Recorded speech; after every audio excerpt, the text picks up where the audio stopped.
Hello and welcome to the Core Reports Weekend Special Edition focusing on the stock markets. This time we are trying to look at strategy. Now, the markets, as you know, have been hitting all-time highs, not just in India. That's the BSE Sensex, which hit 75,000, and also with the Standard & Poor's 500 and the Dow Jones. So the question is, because a lot of people have been asking me this, how does one even enter the markets at this time if one wants to?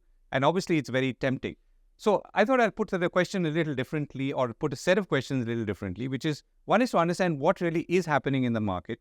What can one do if one were to come in at this point? And more importantly, or most importantly, how does one set expectations in stock markets in general and in specifics at this time? So to do all of this, I'm joined by Jyotivardhan Jaipuria, founder and managing director of Valentis Advisors. Jyotivardhan started Valentis in 2015. And it's a Mumbai-based, long-only India specialist investment firm, I think as they call themselves.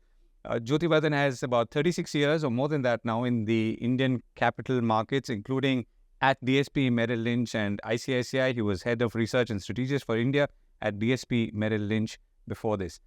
Okay, Jyoti, thank you so much for joining me. So, recently the stock markets hit an all-time high, and they've been hitting all-time highs for a while. I'll use the Sensex as a linchpin or a pinpoint, which is 75,000. So, which is a peak in more ways than one. So, my first question is, when you look at the stock market, I'm talking about Indian stock market right now, what do you see? See, there are three things which we see. So one is the markets have done well, and last few years have been like a dream run. And markets have done well partly because the economy has done well, and because earnings have done even better. So if you see earnings growth, they've been phenomenal. So in some sense, earnings have accounted for a lot of the growth we've seen post-COVID. And that's always something which I like. Second is, we've seen very low volatility in the market. So it was anybody who bought any dip in the market, they did very well. Third is we've seen a huge set of investors who come in first time after COVID.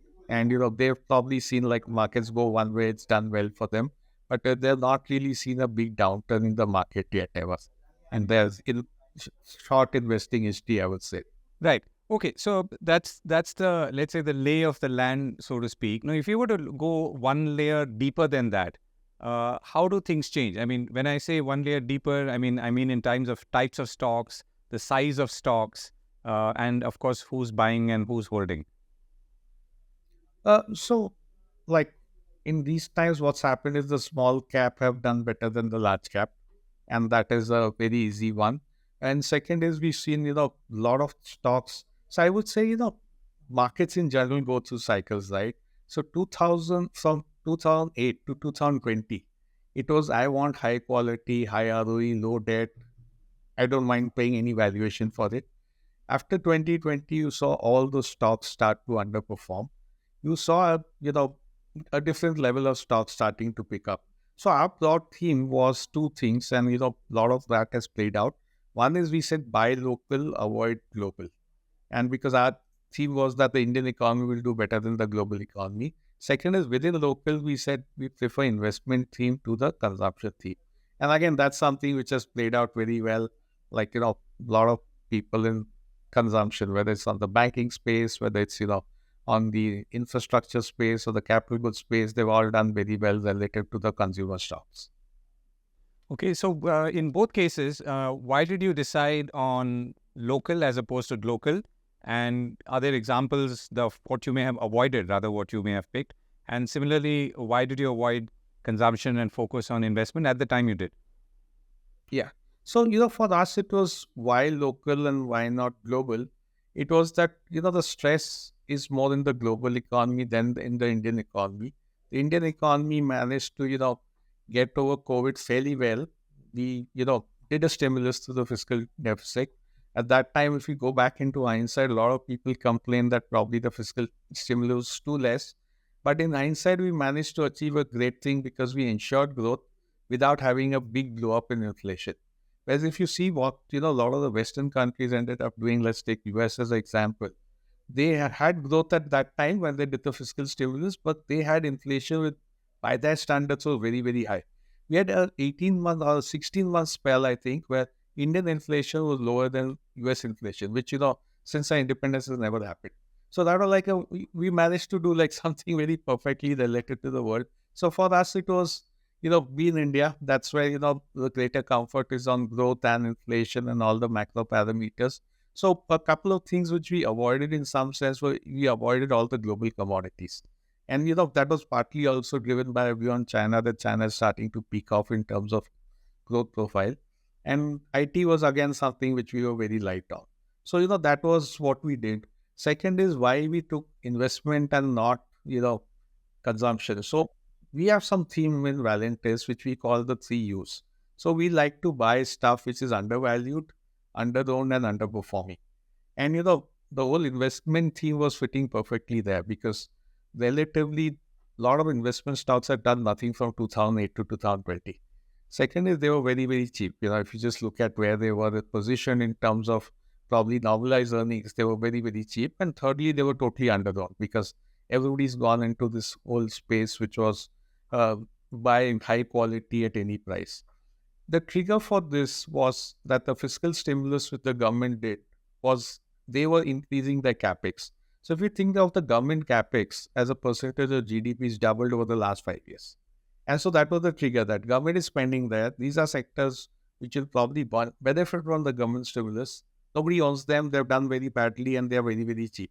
So that became like the thesis for us that this is where big alpha can be made. And so correspondingly, you start disowning some of this. So, for example, even within banking space, we said now move to, the corporate banks rather than, buying the retail banks. So it did very well for the last 15, 20 years.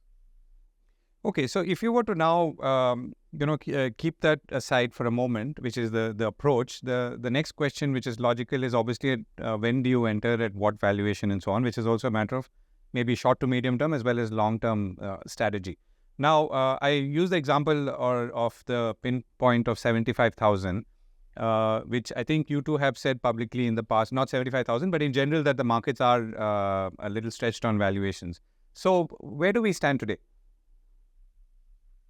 So see, valuation-wise, very short-term, the markets are not cheap. They are expensive. And so what valuation? So, if the valuations are expensive, does it mean the market has to fall? Not necessarily. What it means is if you enter at these valuations, you probably make returns on the market which are maybe lesser than what the earnings growth is, because then the valuations catch up. So our view has been that, at these valuations, uh, there'll be a time and price correction, hopefully, which makes valuation cheaper. And so you get a better chance to buy. But you can't count on it because markets can remain like little higher on valuation than what you think for longer than you probably have the patience. So ours has been probably stagger out your buying. You buy something now, buy something later. At some point you may get markets correcting, and some point you may not.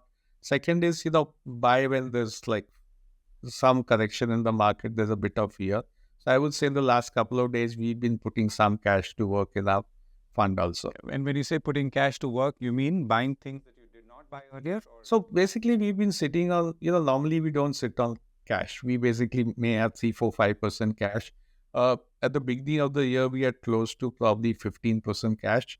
And at some point, it had become 18 also. So we've reduced our cash levels from where it was by, buying some stuff in the interim. So the cash was kept that we want some dry powder for something which goes wrong in the market. Right, and you manage, for those who don't know, you manage a series of portfolio management schemes. So I'm assuming many of your investors are with you for a longer term or a longer period. Yeah, hopefully they are, because what we tell people is if you're not in this for 3 to 5 years, please don't come to us, because we end up thinking 3 to 5 years. We don't really think 3 months and 2 months. And very often we buy stocks which do nothing for 6, 9 months. Because we buy at a very early stage. We buy companies which nobody knows today and which we think will be the blue chips 5 years later. So there is a long gestation period before they start to move up. But when they move up, you can get returns which are way higher than what some of the existing blue chips can give. So, you talked about earnings growth and how earnings growth is translating into stock price growth. And there obviously is a direct correlation, at least going by data.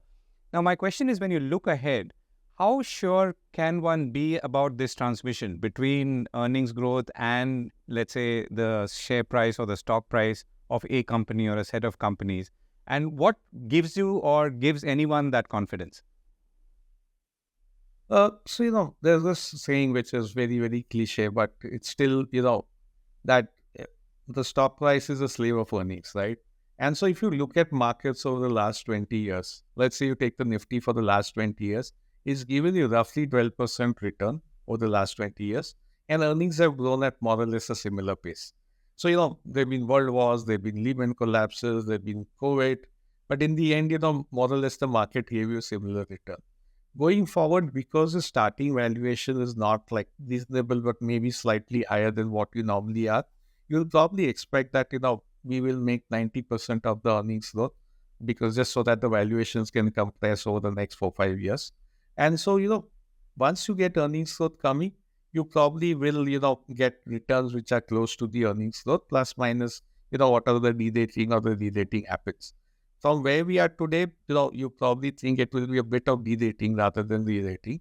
But there are times where markets have been like really expensive for much longer than what one would envisage. If you start thinking about Japan in the 90s or something, it like was expensive for a long, long time.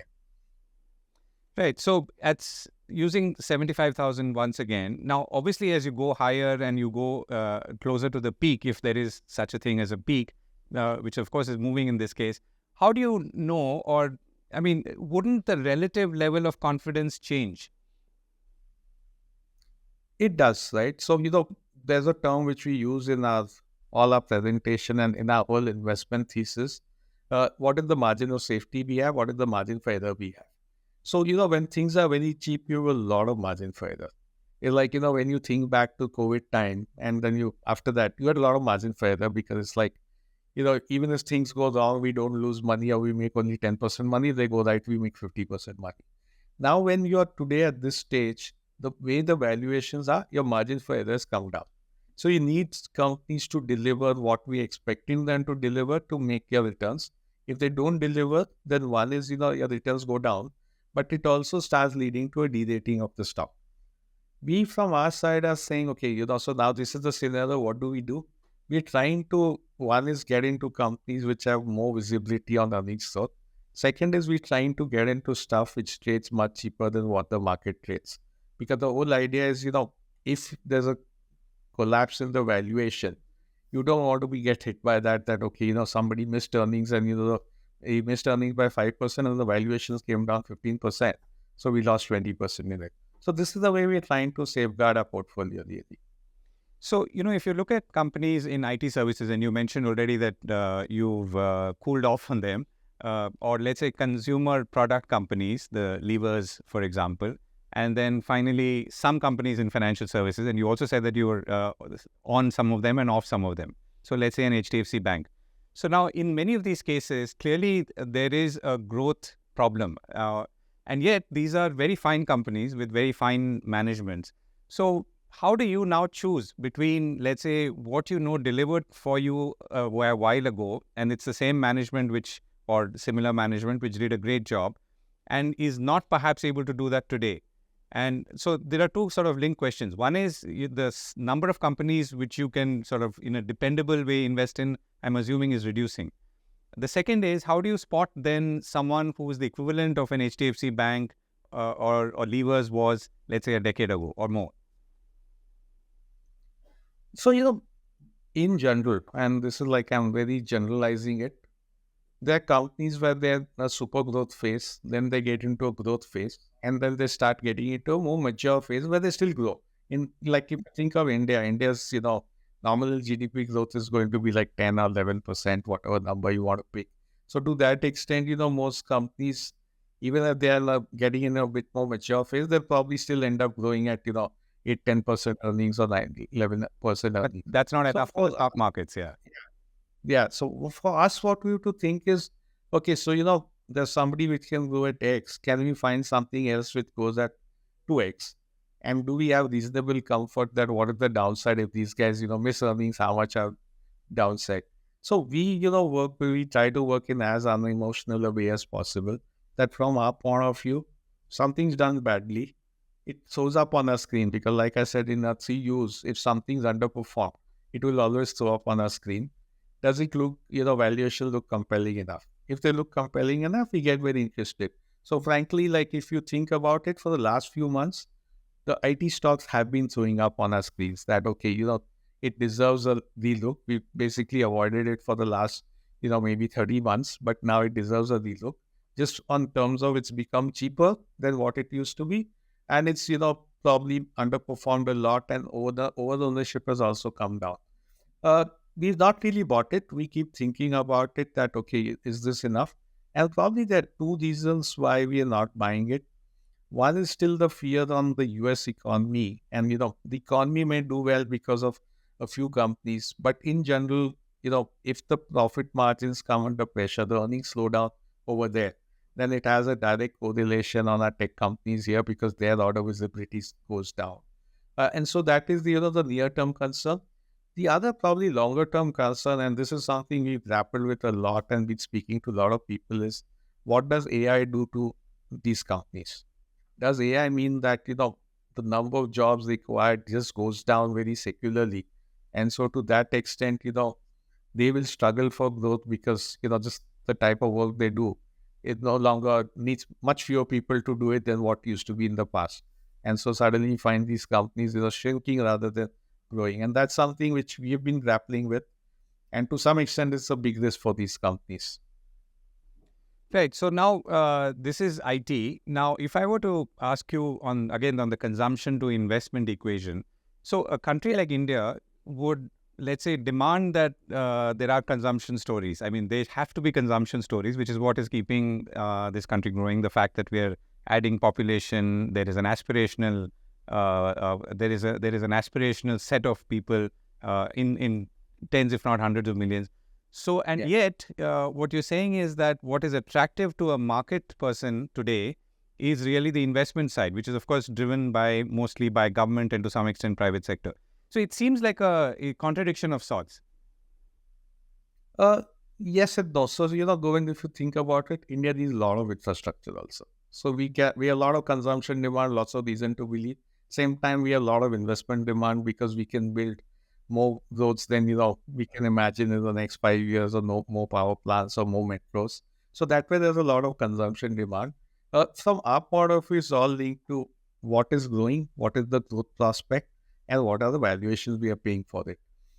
The other thing which I'll make is, I think, see, when India's per capita income went from, let's say, $250 to $500, and what Indians bought at that time is not the same thing they'll buy when per capita income goes up from $2,500 to $5,000.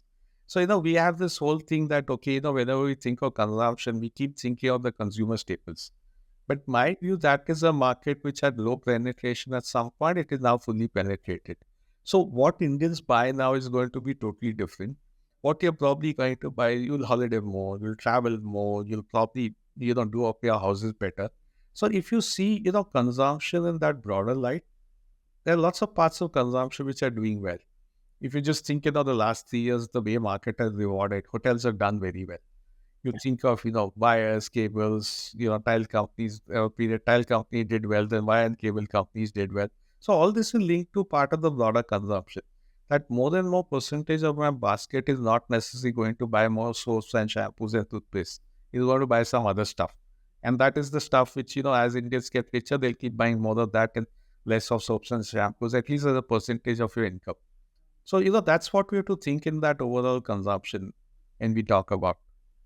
So, I was reading a survey that Bloomberg did very recently of fund managers. So, one of the things, and it keeps coming through, is that India has perhaps a much higher transmission, or rather growth transmission to corporate profits. And which is why people, at least sitting outside, seem to like it a lot, apart from the multi-decadal growth story and so on. What does that exactly mean? I mean, if you're looking at this from within the country or from inside out?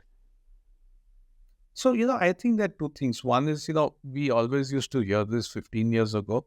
India is a lousy macro, but a great micro, because, we had the twin deficits and we always used to get into problem once in 5 years. The good thing is now, we have a good macro and a great micro also.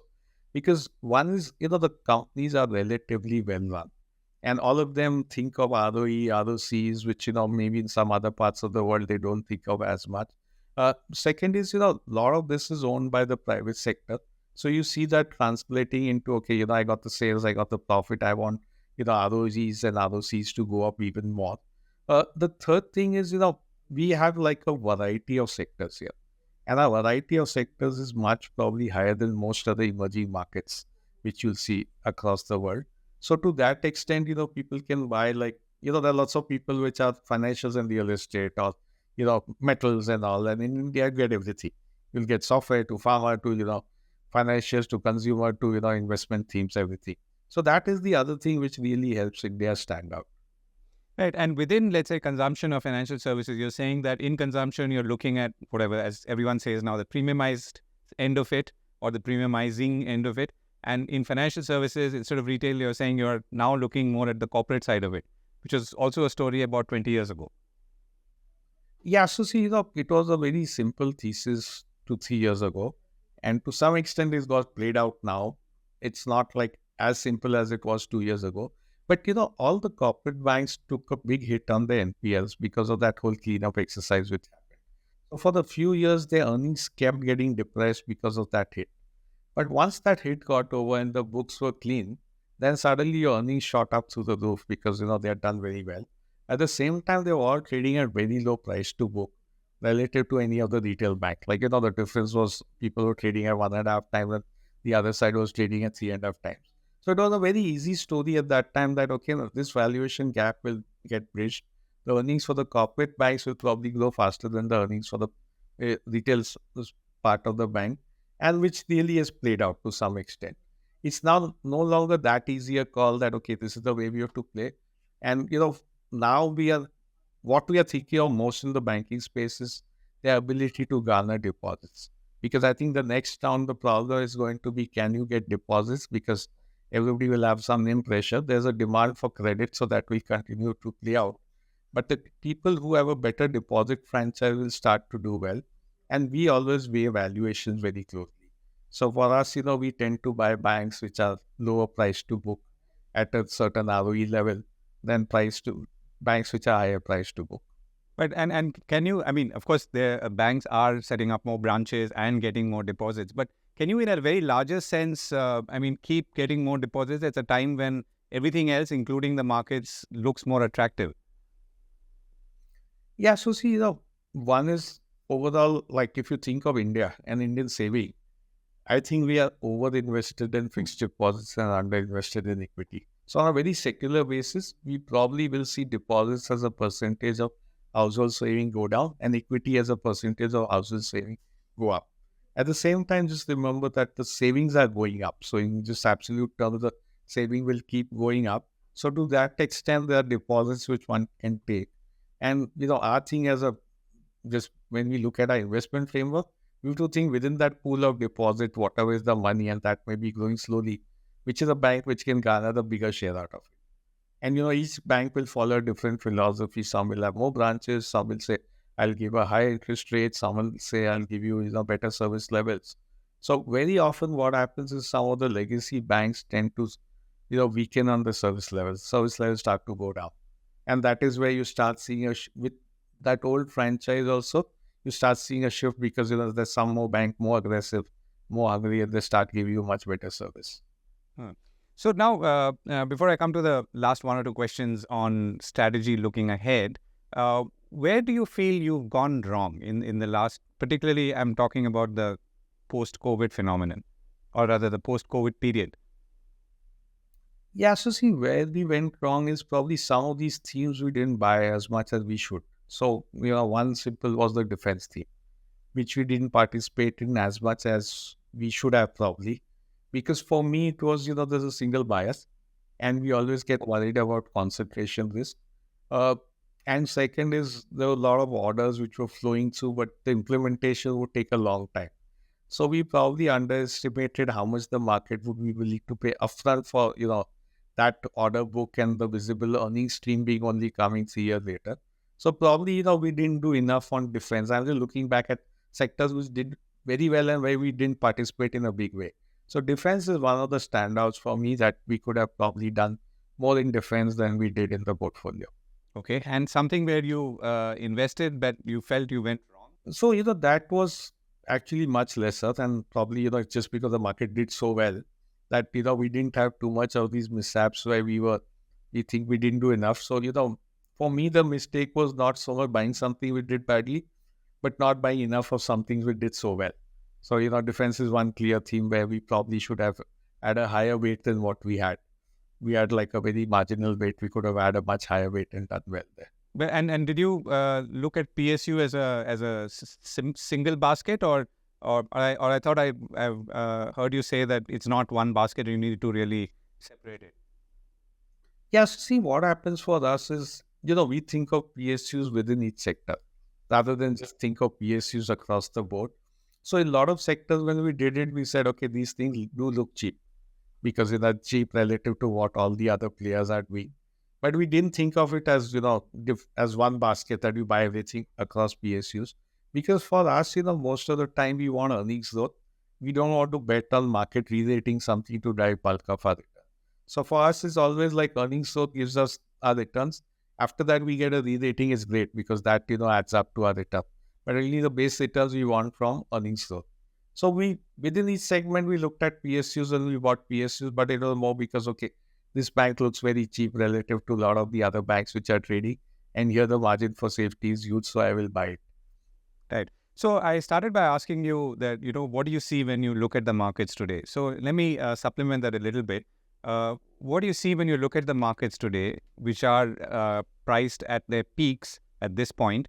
And what would you tell people who want to get in now? Are, literally, if you were the doctor who's sitting next to a patient and the patient is saying, please, help me get into the market because this is amazing and so on. So, what I'll tell people is 2 or 3 things. One is don't expect the same return we saw over the last 3 years. So, if the sort of returns you should think about is like the Nifty is given average like 11 to 12% return. So that is the sort of return you have to think of over the next like 5 years or something that I want double digit sort of return, maybe low double digit sort of return in the market. Second is be ready for more volatility than you saw in the last few years because, the markets are at a stage where valuations are not in your favor. They are not very, very cheap. Third is don't get perturbed by the short-term correction because we could get into a short-term correction at some point. And the whole thing is don't get perturbed by it. Just participate. And if you really want to, worry, do it in a staggered manner. But basically, it's still like equity will still give you probably one of the best returns amongst most asset classes in the country. Right. And that's a good note to end on, Jyoti. Thank you so much for joining me. Thanks, Govind. Bye.